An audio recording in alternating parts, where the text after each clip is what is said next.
Everyone, welcome to yet another episode of Courage Talks. Today we have a special guest, Ankur Warikoo. For all those who might not know Ankur, and that would be a surprise for me, he's a serial entrepreneur, an online educator, content creator, a best-selling author. You can see the cover of his two best-selling books right there. And what probably not mentioned most of the introductions is he's a very humble and jolly-natured person, and it's always fun to listen to Ankur in his talks online. And it's great to see him on Courage Talks. Welcome, Ankur. Thank you. Thank you so much, Hetal. Thanks for the very, very warm introduction. Always a joy to be speaking to you. Yeah, great. So today's talk is all about courage. The whole reason this Courage Talk came up, the background story is my book. You see it right there, Against All Odds. It's my dad's story. And during his life, he encountered multiple acts of courage, which I thought were underappreciated, would probably not have been known had I not come up with the whole idea of the book. And I thought it's a great idea to continue that journey, just how I discovered courage in my dad's life through conversations with him. I thought it's a good way to converse with other people and go behind the scenes and find out what were those small instances which might have contributed to what Ankur is today, right? So that's the whole genesis. To start off, what's courage for you, Ankur? What do you think about when it comes to courage? It's multiple things, Hetal. But I think if I were to broadly summarize it, courage would mean the ability to do whatever you want to do without thinking of what the world will think of it. Very often, courage stems from the opposite of it, which is fear. And I've often asked what fear is. And more often than not, I have, at least in my life, and certainly seen it in others as well, the fear is very rarely within you. The fear is more about what the world will think of you if you were to not deliver on what you think you should. Whether it's the fear of letting people down, whether it's the fear of reprimand, whether it's the fear of being judged, being ridiculed, being mocked. And that fear then automatically has the inability of courage to be there whenever it's needed. So my simple definition of courage would be, across multiple facets of life, the ability to do what you think you should be doing without fearing or thinking of what the world thinks of it. Very true. And absence of fear is one of the definition which a lot of sixth graders mentioned when I was having a informal conversation with kids in pathways, and I realized that the moment you don't have fear, you can do anything. It's just that the fear comes in, and then you need to bring out that courage within you, right? Which is always there, but it's kind of hidden somewhere, sitting quietly watching. Who's your role model? Anyone when it comes to courage? There are multiple people, Hetal. I draw inspiration from incidents as against people, because I do believe that people have multiple dimensions to them, and there are certainly no homogeneous traits that remain permanent in one's life, and it will be unfair to assume that that's how they will always be. So I have lots of moments where I've seen courage displayed at the best possible manner, whether it's through my parents, and of course they've had a very, very hard life, much like how you have shared in your book. And I've seen them stand despite the biggest obstacles in front of them, and perhaps all loss of hope, which can be devastating for somebody who's trying to look for courage to come from within. I've seen my wife, Ruchi, show incredible amount of courage when she has gone through her life. I've myself surprised my own self at how I've been able to deal with hard situations. I've seen so many people, read so many lives through their books, through their renditions, which leave me impressed and amazed at how one could gather that courage in that moment. So there is no particular role model. There are multiple incidents, multiple people, multiple nuances of their life, which if I do get to hear about or observe from a distance or even close by, I'll only add it to my repertoire of, this is another great example of courage for me to reflect on when I need that. Interesting. Take us back, 25, 30, 40 years? What was childhood like? What was growing up like? Tell us something about it. It was really fun, Hetal. My sister and I have a gap of 6 years. She's younger to me by that. And My parents very classically worked all their life. My dad was in the pharma industry in sales and marketing. My mom was a local school teacher at a primary school. And we had a very, very normal upbringing, but joyous one. There was no money. There was always a dearth of it. We were in some financial debt or the other. My dad made very classic money mistakes, piling under credit card debt, taking a lot of loans to fulfill a certain standard of life, which was ambitious and looked at. We were striving for it, wanting to get out of the middle class curse, if you will. They sent us to lovely schools, and it was a time where small things used to give us joy. Sitting together, watching a movie, going to India Gate with our food packed on our Bajaj scooter, falling asleep on the head of the scooter while my sister's sandwiched between my mom and my dad. No concept of a helmet except for my dad wearing one. Uh, Never having enough money to buy the things that you wanted, but always looking at it from a window shopping perspective and wondering if you'll ever get that. Growing up wanting to change the orbit which we belong to, and the only lesson that we were told is the surest way of changing that orbit is to study hard, work hard, get a job, and then get financial freedom. And I did that. I was quintessentially doing that. My sister was following the footsteps. I wanted to become a scientist, went to the US, decided it was not for me, came back to India, then did an MBA, and that changed the course of my life in meaningful fashion. My sister continued her science journey. She actually became a PhD. She became a professor. She now teaches and she loves doing that, but she's pursued her different art as well. My mom and dad retired several years back. They're following spirituality now. So it's been a lovely time. And when I look back at my childhood, I think the biggest lesson that I learned was if you show up every day, things do work out, because that's what I saw my mom and dad do consistently. And there is a lot of joy if you were to realize that you don't really need a lot of money to be happy. You do need money to be happy, but once you have that minimum requirement, then pursuing happiness as against continuing to chase money could be the difference between a joyful life or not. Yeah, a lot of philosophical points touched there. The reason I was smiling when you mentioned about the scooter was very similar to our life in Bhopal. My dad used to drive a Lambretta with me in front and my sister at the back on the stepney. It used to be a hilarious sight gone in those days. I think, good I old, know. those memories will always be there.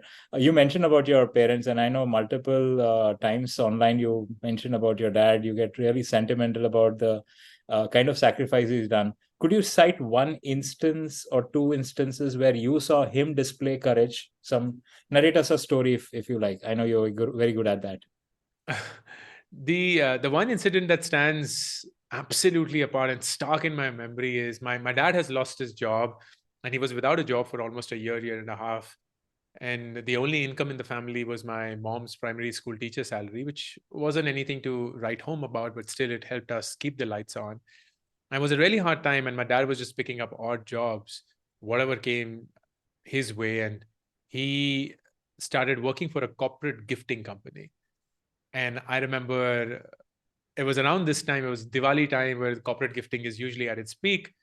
And I remember coming home from school and looking at our drawing room filled with pens, empty ballpoint pens, and another whole stack of refills. And I was like, what is this, Papa? And he's like, oh, we have to fill these empty ballpoint pens with the refills and get them ready and put them into a nice plastic cover and so on.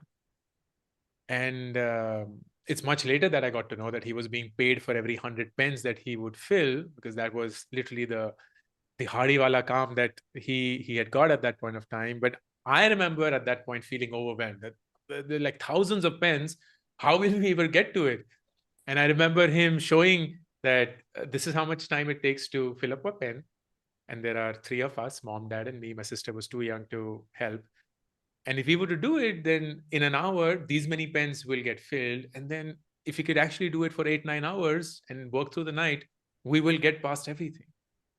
And I remember hearing him and feeling so hopeful that this is within reach. Yeah.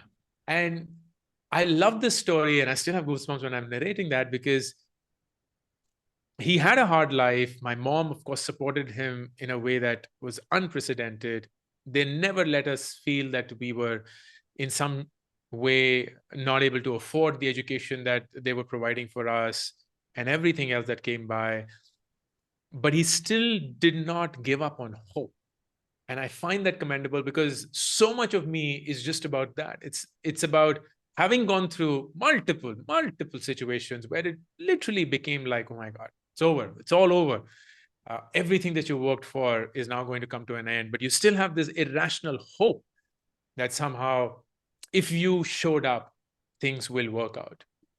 Not hope in the sense something miraculous will happen. No, Yeah. there is no miracle, there's no destiny. You're not waiting for anybody to help you. You just have hope and confidence in your own self that if you were to show up, then something will happen. And I think that's one of the best stories that I love narrating, because to me it's just so deeply personal, and also something that I go back to very often, No, especially when lovely, I lovely story, Ankur. And when you mention about pens, my similar story is my dad used to be fond of pens, but growing up in childhood, he obviously didn't have money even for a pen, right? So, but he would walk across streets of Bombay, and there would be the people selling pens, and he would just observe them. And as he grew up in life, once he could afford, he would go out and get the best brand of pens and royally, display it and say, look, this is a shopper, that's what's a shopper? beautiful.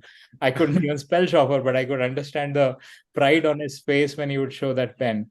And when you talk about job loss, an incident or what I know about in Japan, the Japanese are, especially the Japanese men, are so proud about themselves that when they lose a job, they find it extremely embarrassing to disclose to their family.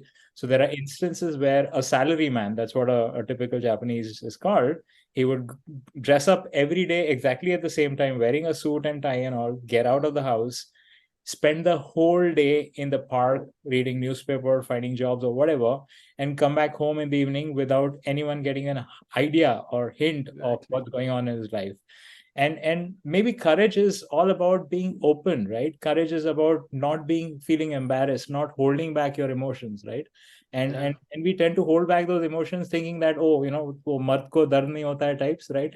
You tend to hold back your emotion and think that's how you display courage, but sometimes it's actually you are not having that courage, and you're actually trying to think that you're too bold. I mean, that salaryman might think that he's doing a great job trying to hide it from the family, but probably it should be other way around. I think, like your dad, he should have just got those pens home and been fine about it, right? That's help. A lot of times courage is misconstrued with the armed forces, right? They believe that physical courage is something which is the real one. If you don't have a gun and can't kill a enemy, or you can't spend years together on the front defending your nation, probably that's, you don't have courage, right? But of course, laymen like us, we all can't just be out fighting for the nation, but we have our jobs to do, right? So any examples which you would want to talk about courage at the workplace? You had a fantastic career. You've been a entrepreneur. You work for companies like Groupon, you A.T. Kearney, for example. Any instances which you would want to narrate or talk about, which you felt either you, your colleagues, or your manager displayed? I think courage is best visible during the hardest times, because it doesn't really require courage to navigate through a good time. When you're a peacetime founder, courage is frankly the least utilized skill of all. But when you're a wartime CEO or a wartime founder, that's when every ounce of your courage is needed and exhibited. And I remember in 2016, the hardest moment for me as a founder was when nearby the startup that I was running at that point went through a really hard time. We were running out of money, and we only had so many reserves and money in the bank. And at that point of time, out of a team of about 400 odd people, we had to lay off 80 of them. And it wasn't their fault. They were all extremely bright, very committed, hardworking individuals, but for no fault of theirs. In fact, all the wrong decisions that I had made as a founder, they had to bear the brunt of it. And while we tried to help them, of course, get a job, and everyone did get a job, and we were trying to be of support, I think the biggest thing that gets hit during a layoff is just your self-confidence, your self-respect, because you're left questioning, why me? There must be something wrong. There must be something that I could have done because of which I would have stayed and somebody else maybe would be going through what I was going through. And no matter how hard we tried, Yeah. there was nothing that we could do to convince them that it wasn't their fault and it was all mine. But because I had a fiduciary responsibility towards the company, those hard decisions had to be taken. Right. And I don't think I have faced anything else in life where showing up every single day to that workplace with the commitment that it required, with the hope that it required, with the courage that it required, I don't think I've done anything more difficult than that, because I was broken because I felt that I had let everyone down and people had to bear the brunt of my poor decisions, my poor leadership. And there was no reconciliation in my head. There was nothing that I could do to make their lives any better and convince me that, no, this was not something that could have been avoided. So it took a really long time of reflection, spending time with me, speaking to a lot of people, reading a lot of books, to get to a point where I recognized what I had to do, what I had to fix, what I had to make sure I didn't repeat. But that moment was intensely and acutely the hardest moment of my professional life. Yeah, it's interesting. I mean, we just talked about job loss and then we talk about layoffs, being on the other side. And, if someone gets laid off, the first thing you think is, the boss is happy, right? I mean, he salvaged his job. And then you look at your colleague, then you think he salvaged his job. Then people talk about, oh, he's got 6 month handoff. He's got 5 months salary. He's got a year's salary. Different companies have different rules. But the emotional hit of a layoff can never be understood, or it can never be measured. You can take up the financial hit and say, okay, 2-3 months he's off and then he recover the job, but that hit which is emotionally hit, it's probably it's going to stay with him till his end. But yeah, I think it's a practical reality as India is getting more and more I mean, similar to West, and hiring and firing is a very much similar culture in the West. And I think there it's a lot more mature. I think people just openly talk about it. Hey, I lost my job.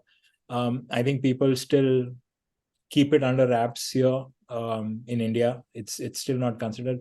The social pressure of saying that you lost your job is still too high for people to openly acknowledge. And yes, I think that's another true and hard fact which people need to face on a regular basis. Coming to, I know we already got sentimental, but vulnerability, right? I just talked a bit about it in terms of displaying emotions in public. Any particular instance which you recollect? I know you wrote quite a bit in your blogs, I know that, but in public, have you cried or almost were at tears? Situation which you could not hold back your emotions. I was again the same incident when I conducted an all hands announcing to the company that we had to lay off 80 people. And what got us to that point, I broke down and I didn't even stop my tears. I was just sobbing like a child who had lost something precious, and I was inconsolable. And I had to let that emotion go out, and I was just hoping that people would receive it in a manner that didn't seem like a weakness from their leader, as against just an honest display of emotions. But in that moment, I wasn't even thinking of whether they would receive it well or not. I just wanted to express myself in a way that felt normal and authentic. And I'm thankfully someone who's very comfortable expressing his emotions, and I don't shy away from ever either admitting that I'm wrong or displaying my sadness or even anything else. I haven't had too many occasions where I've cried publicly, but if I had to, I wouldn't shy away from it at all. And this is one incident that I remember. Right. If I trace back, relatability is a very soft factor for me, right? if I see someone else going through something which I had gone through, I'm not able to hold back my emotions, because then I can actually see that guy going through exactly what I had gone through. And then like, okay, now I'm not alone, right? I finally found someone who can understand exactly what's going on. A month back, I lost my entire baggage at Barcelona airport. And then I was watching this movie, 12th Fail. I don't know if you've seen that, but you should see it if you've not seen it. There is that particular incident where this main character, the hero, has got his lifelong savings from his grandmother for him to go and study for public services. And he's coming from Chambal, right? So he's coming from an impoverished background, and he's going with lots of hopes. And that bag is stolen when he reaches Gwalior from Chambal. His everything is gone. He just has his shirt and pant. And when I saw him go through that, I just could not hold back my emotion. I was like, oh my God, this is it. This is exactly how I felt it. And then, of course, the movie goes on, and then you see him rise up and become an IPS officer one day. And the end was so emotional for me that, okay, despite all that, what happened with him, he's become an IPS officer. So there is hope everywhere, right? That particular instance, you're not able to hold back your emotion, and then you subsequently realize that you can jump out of it. And no, but yeah, it's true. I think holding back emotions is actually negative for you. It's actually doing more harm to you from a body perspective, and you should just let your tears go out. I mean, I think it's scientifically proven, right? The tears are actually bad water, right? Bad elements are getting out of your body. You should actually cry as much as you can. I mean, you should have a crying time in the day if you need to. If you are one who's trying to hold back emotions very often. The other facet of courage is risk, right? Taking bold decisions, taking decisions which out of ordinary people would not have expected you to do that, might involve huge financial risk. Any particular tough decisions which you feel were against the call of duty, were against what people would have expected, you yet? Oh, so many of them. I could go on and on. I think the big one was, of course, coming back from the US, dropping out of my PhD. While that did not have a financial implication directly, because I had gone on 100% scholarship, so I didn't have to pay any amount. But of course, the opportunity cost was humongous. I was giving away something that was meaningful, not certain of how my life would come back. Going to ISB, taking a massive 15 lakh rupee loan when our family was already under financial debt from my dad's businesses losses, was a huge financial decision. And thankfully, it paid off. Quitting consulting to join the startup world when in 2009, startups were nearly not as cool as they are today was a huge financial implication. Thankfully, it worked out. Quitting Groupon to start Nearby in 2015 when I was very well cushioned. I was earning in crores. I was in the top management of the company, flying to the US every quarter and all of those nice, happy things. It was again a financial decision that thankfully worked. Quitting Nearby, stepping down as a CEO, deciding to take some time to figure out what I wanted to do next, and then getting caught in the middle of the pandemic, but working its way out, getting to the point where I am today. That thankfully worked out. So there's so many decisions that I've made in my life which had very visible financial implications. But survivorship bias, I stand here as a survivor, so I have a story to tell. It could very well have worked completely the opposite way, and I would not be on this podcast. And but I'll still be happy for the fact that I go back to the original definition of courage, that I did something that I wanted to do without thinking of what the world would think of it. Oh, quite awe-inspiring. While you put that all in one sentence, it really looks like your next book could be just about courage and the courageous decisions you took. But hold on, okay, I'm going to publish one before you. The other facet of courage, which is not talked about much, is compassion, kindness, charity, if you may call it, philanthropy, if you want to call it. But I think philanthropy or charity is probably people in upper echelons would talk about. But we have a lot of opportunities for acts of kindness in daily lives. Would you want to talk about a few instances where it was kindness which was required, not courage, and yet kindness is probably one of the most beautiful form of courage, I would say. Absolutely. That's so wonderfully put. I do believe it takes courage to forgive. it takes courage to accept. It takes immense courage to disagree and yet understand. And I feel in today's world, even more so, which is heavily polarized, and there is every incentive for people to be polarized even more so, it does take an inordinate amount of courage to be out there with your own point of view and yet be willing to accept somebody else's, especially if it's contrarian to yours, and be respectful of that alternate side.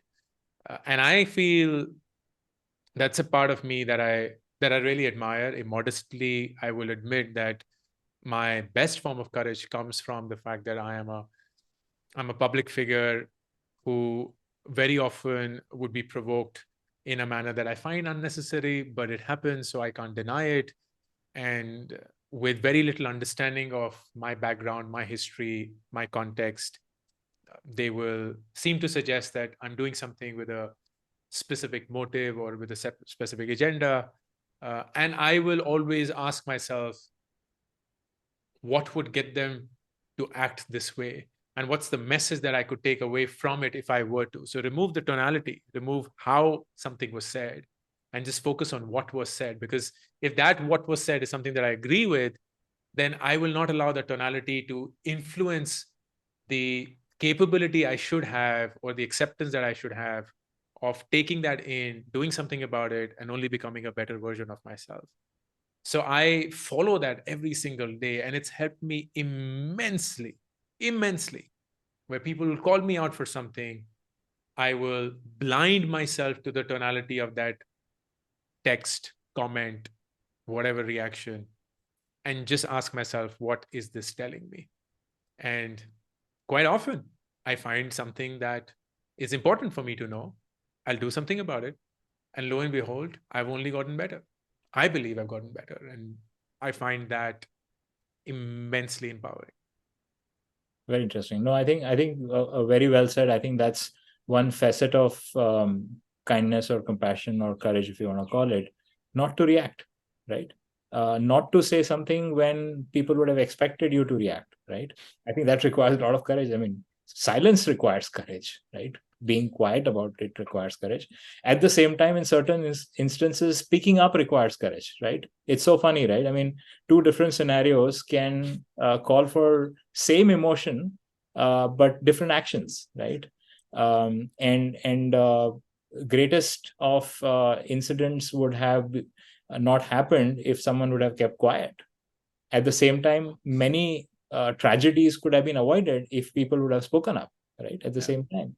And I think it's the nuances of courage in daily life, and I think you beautifully brought it out, which become more important to be spread about. And I think a lot of youngsters watching this podcast would really learn how simple it is to be courageous, right? I mean, we needlessly believe, okay, I need to have a six-pack abs to be courageous, or I need to have a flashy IIT degree to be courageous, or I need to have money in my bank to be courageous. No, I mean, you just need to be human to be courageous, right? I mean, humanity is defined by courage, right? I mean, the very fact that we are human, and as humans, we have emotions and brain, and we think so much. We can ruminate on our decision, and animal can't. I mean, even if he or she can, even if they can, there's no visible sign of it, right? So he can't even set an example, right? I mean, very few instances. And I think so. Coming to the fag end of the podcast, what are the words of wisdom or advice which you want to leave to the listeners so that they can carry forward and take it, maybe like be like a takeaway for them? I love the theme of this conversation itself, and I'll go back to that. I feel a life lived with courage is an honorable life. It doesn't matter what the outcome is. It doesn't matter how much you earned at the end of it, what you were wearing at the end of it, what gadgets did you have, how big of a house did you have. At the end of it, on your deathbed, surrounded by your loved ones, you would want to say, I lived life on my own terms, because that will require every ounce of courage that you have within you. Because the world will keep telling you don't. The world will keep prescribing a certain way for you. The world will keep telling you what your definition of success should be. And it will take everything for you to listen to your own self. And that for me is the highest form of courage. And if you can somehow remind yourself that that's your true purpose, nothing else, you were not born to make anything happen. You were not born to impress anybody. You were not born to create a dent in the universe. You were just born to lead a courageous life. And that would take you to places far and beyond that you could not have imagined. I think you will have a wonderful life. Great. It's been an absolute pleasure talking to you, Ankur. Beautiful stories. There were quite a few emotional moments here as well, and I kind of held back my tears as well. And I think that's the beauty of these conversations, as you said, right? It bring out the inner you, bring out the simplicity of being a simple person, and yet communicating or sending across a message to the world. Thanks a lot, Ankur. Fabulous. Thank you. Thank you. Thank you so much, Hital. All the best.